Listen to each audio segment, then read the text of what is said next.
Last season, we finished an underwhelming 13th place in the Premier League table, despite spending £130 million on new players.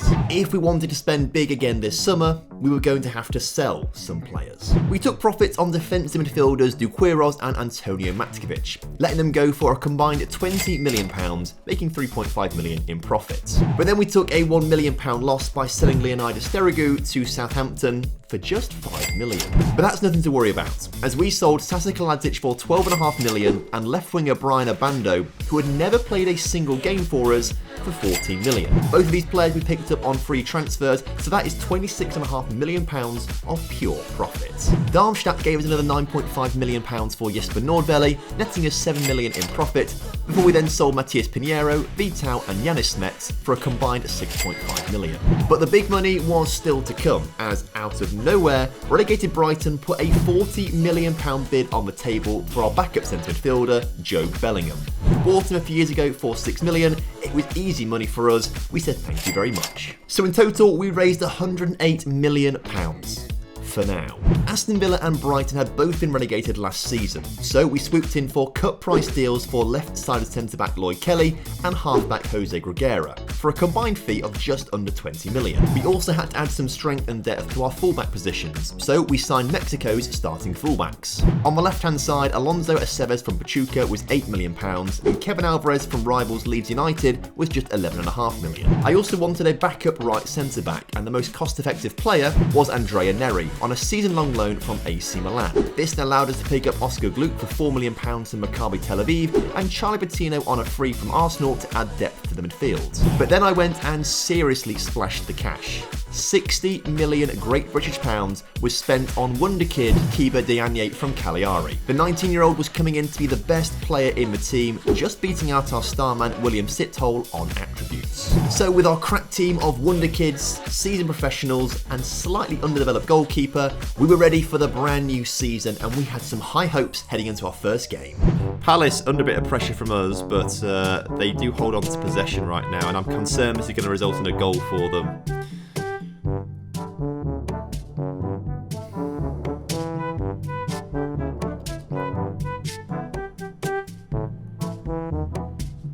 Okay, so we didn't quite pick up the win against Crystal Palace, but we did beat Fulham in the next game before being brought back down to earth, losing to Arsenal. This was quite the contrast actually to the previous two seasons where we started off really strong, plenty of wins and then tailed off towards the end of the season.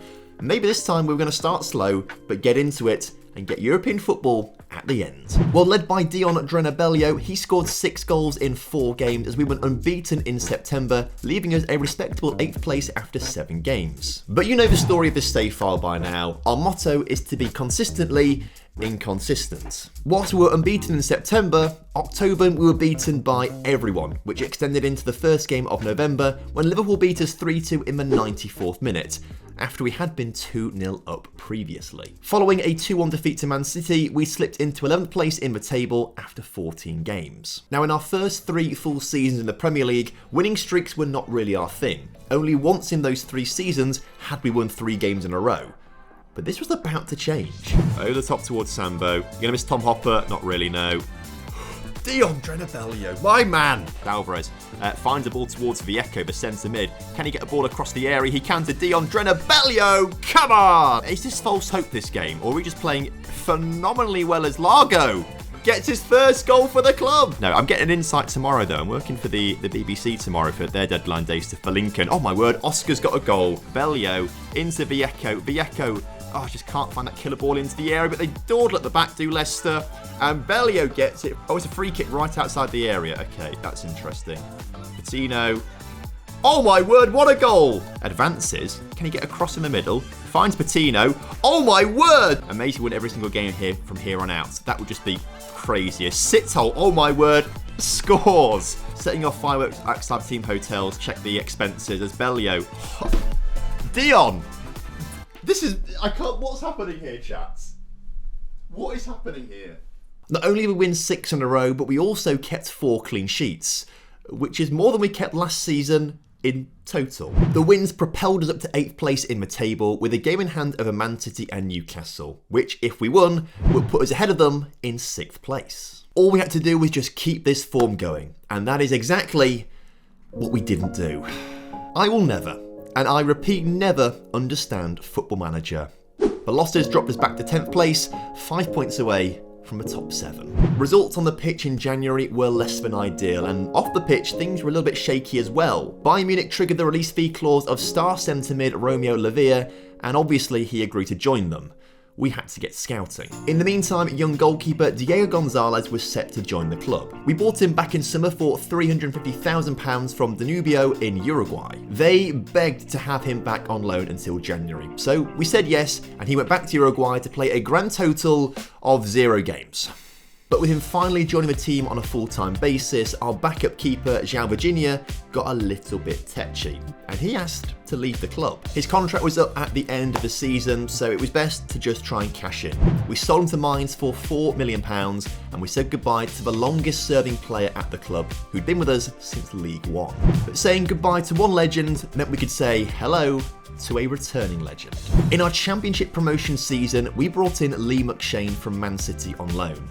The 201cm tall striker scored 48 goals in 44 league games, enough for him to make his England debut. However, since going back to Man City, he had been trapped. Despite being insane, he just wasn't as good as Erling Haaland, so was limited to brief appearances off the bench and a £100 million transfer value. But with the sale of Lavia and having some money left over from summer, we spoke to his agent and told us he'd be available for £63 million.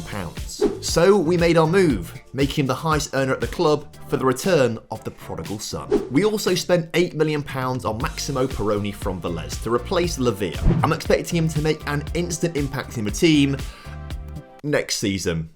You see, in the excitement of getting Lee McShane into the team, I might have forgotten to register Perroni to our Premier League squad. No, what? Oh no, did I forget to register Perroni? But in reality, it didn't matter, because signing Lee McShane was like signing 5 new players. He scored the winner on his debut, and then he got 2 in his second game in a 3-0 win over Crystal Palace. In his third game, he scored our goal in a 3-1 loss to Newcastle, which could have seen us leapfrog them in the table. It was a bit frustrating to lose that one. But then he scored a goal against Reading in his 4th game, before getting a hat-trick against West Ham in his 5th game, and then a brace against Leicester in his 6th. Imagine how upset I was when he didn't even score in his 7th game, and he only got 2 assists. I mean, come on, what a waste of space. But with the help of Lee's goals, with 7 games to go, we sat 6th in the table. 3 of those games were against lowly Everton, Nottingham Forest and Brentford, all of which should be routine wins with Lee McShane in our team. But the other 4 were pretty tough. Liverpool, Chelsea and Arsenal sat in the top 4, and Man City, who were having a bizarrely poor season by their standards, were out of position in 9th place. This was going to be tough. Chelsea have had decent form, 4 wins out of our last 5. We, though, haven't lost in our last 5. 1 draw, 4 wins, I should say. We're in good form here. We need to get this one. Gomez with a free kick, though, puts it in the middle. McShane at the far post, saved Fafana over the top to Chilwell. Chilwell with plenty of space to put the ball into Kai Havertz. It's a goal. Can we clear this corner, please? Gomez on the line. Gomez stops it on the line. My word. Tackled by Patino, though. Patino, can he find a ball to Lee McShane in the middle? Patino turns, puts it into Gregera. Gregera shoots and Gregera scores. Come on! That's what we need. Patino finds Riviera, who finds Oscar. Oscar finds an offside Lee McShane, but Sito, oh my God, Sito got there instead of Lee McShane. That is an offside. That is offside, I'm telling you, because Lee McShane is really interfered with play there massively. But it's counting. It's counting. It's the Rashford goal. Chelsea are going to score here. We're just being stupid here. Lloyd Kelly, good interception. Clears it to Riviero. Riviero brings it down. Can he just get across onto the noggin of Lee McShane? Lee McShane nods it down to Oscar. Oh, it's in the back of the net. Come on. Oh, that's a huge win for us. That's a huge win for us. Just when you think it's not going to get much tougher, it gets tougher. Liverpool next. No, we've never beaten them. Trent finds a ball to Harvey Elliott. Oscar nips at his heels, doesn't give away anything there. Luis Diaz scores at the far post. Elio, good challenge. Well done, lad. Finds Oscar. Oscar finds Lee McShane. Lee McShane, oh, finds the back of the net. Come on. Every defensive highlight, he's there, making blocks, interceptions, everything. And that is a huge save from Alanis. That is a huge save from Alanis. I know we've not won it, but that is much better than I was expecting in that game. Gomez finds Patino, finds McShane's offside. I think he's offside. Or is he not? Oh, he's not offside! Man City can bring it forward with Foden, looking for Musiala. Musiala, is he going to find Haaland in the middle? He looks at Bernardo Silva instead, and Bernardo Silva scores a really nice goal, actually. Holly brings it forwards, finds Sitol. Sitol, oh my word, that's a great pass to Lee McShane! Lee McShane! This would be the first time we'd ever beat Man City. In 10 attempts. Lee comes, oh my god, Lee, hat-trick? Hat-trick for Lee McShane! The former Man City man scores a hat-trick against Man City. Insane. Absolutely insane. They need this win as much as we do for European football. Bellio in the area shoots. Oh my word, Dion! That's the first time we've ever beaten Man City, and we've smashed them 4-1 to go 3 points clear of them with 4 games to go. Oh, it's a long highlight to a free kick. This is going in. It's going in. I know it's going in. We need the game to be changed by Lee McShane. Oh, is that a red card for Gomez? No, no, no, no, no. Wait, hang on. It said it didn't look like a foul. The commentary said it didn't look like a foul.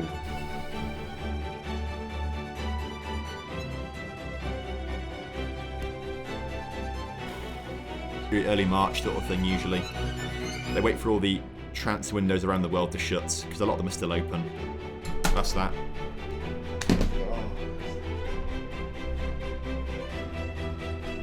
Maybe we can come back and appeal it.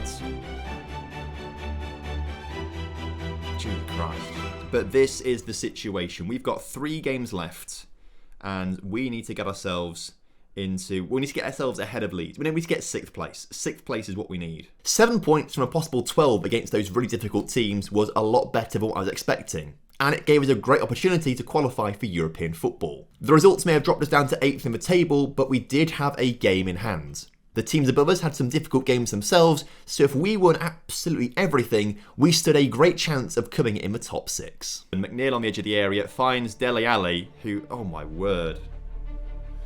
That is a very, very bad start to this game. I think we've got to try and get a few more people a bit further forward. We're going to go wing-backs attack.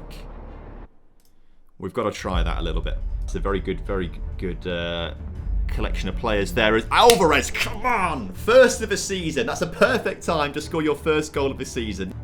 Holly finds Kelly into Diagne. Ball over the top to Bellio. Bellio. Bellio scores. Come on! And there's still 6 minutes in this game. Sitol collects the ball nicely. Finds the ball over the top to Lee McShane. Lee McShane wins us the game. 2 points clear of Leeds. 3 points clear of Man City. 2 points behind Newcastle, 3 points behind Tottenham. Whoa, with a late kickoff. Whoa. Oh no, Tottenham won, Man City won, Newcastle won. So we have to win. We have to win this game, obviously, and it will come down to the final game of the season. Sheffield United, bottom of the Premier League table, are bottom for a reason. Bellio scores within 60 seconds. Forward to Sitol, he's got 3 men in front of him. He can just find a ball through to one of them. Like Lee McShane, for example. Come on! We're doing everything possible here to get a nice win, though. Only 27 minutes into this game, and Holly's just sliding in like no one's business. I think that's offside. I'm pretty sure that's offside. Thank you. Thank you. I feel like there's definitely a goal at the end of it because of how long the highlight is, and it's definitely going Sheffield United's way. It's definitely going Sheffield United's way, I promise you. Oh, I don't want to watch. I don't want to watch. I don't want to watch. I know it's coming.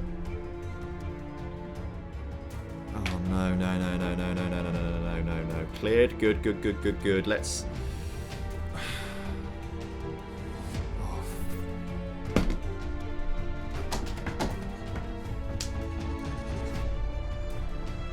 It's not offside.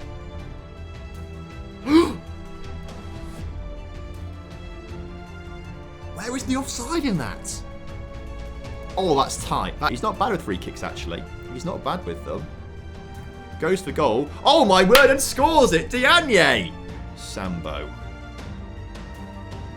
Finds Oscar. If he can just put it across the... I mean, Juan, I think he's offside. Or is it counting?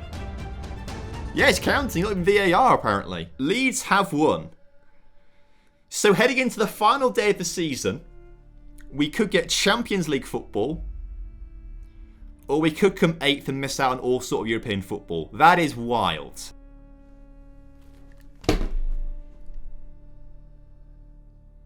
No.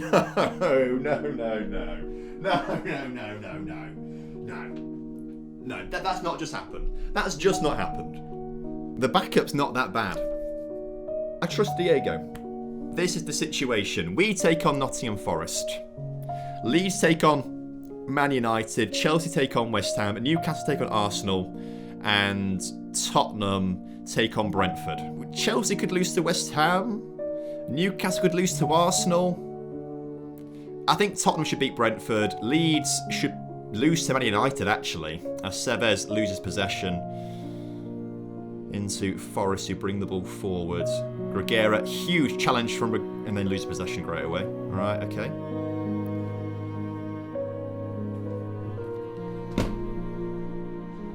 We've gone 1-0 down in recent games recently.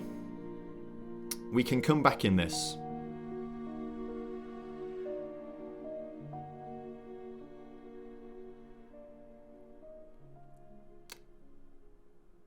Esteves, who's not played amazingly today, finds it a great ball to Bellio. Bellio, come on. Come on. Come on. Come on. Corner. Corner, corner, corner. Vieco, McShane. Oh my God. Oh my God. Oh my God. We've got 2 minutes. 2 minutes to score a winner. A winner gives us European football. I don't think there's anything more I can do here other than another advance forward. Please give me your highlights. Oh my God. Bellio wins it. Vieco is there. Vieco, cross it. Lee McShane wasn't there. Aceves, Sithole, Sambo, don't shoot, don't you dare shoot, cross it. Oh, that was the moment. It continues. It continues. Bellio. Oh.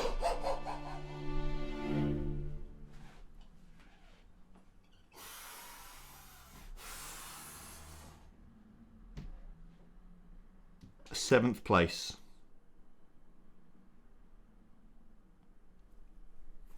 Oh, the Premier League's not finished, by the way. Man City take on Fulham. Right, okay. What? How did Man City come 5th out of nowhere? No! No!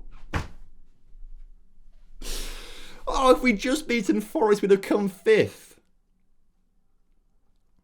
So 8 teams get European football. We come 8th, we get nothing. If Dion had just scored that last second chance, we would have finished 5th in the table on goal difference, securing European football. Instead, it kept us 8th place, and in a bizarre set of circumstances, left us as the only club in the top 10 without any European football. The top 4 all got the usual Champions League places, but Man City, who somehow came 5th in the end, got a Champions League place as well because of the new European UEFA rules. Essentially, UEFA are giving some Champions League places to teams who have really high European coefficient rankings, but didn't qualify via the league. Essentially, it's a case of the rich helping each other stay rich. I'm not a fan. As a result, that pushed the Europa League place down into 6th place Spurs. Arsenal also won the League Cup, so their Conference League place went to 7th place Chelsea. Leeds went on to win the FA Cup, so they got a Europa League spot via that, but most strange of all, Fulham won the Europa League and became the 6th English team in the Champions League for next season. In a season of such tight margins, we felt really unlucky. But I think the main reason we didn't qualify for Europe this season is the fact we signed Lee McShane in January and not summer. I think having him with the rest of the team for a full season will mean next year is going to be much better for us. And surely and finally, we're going to qualify for European football.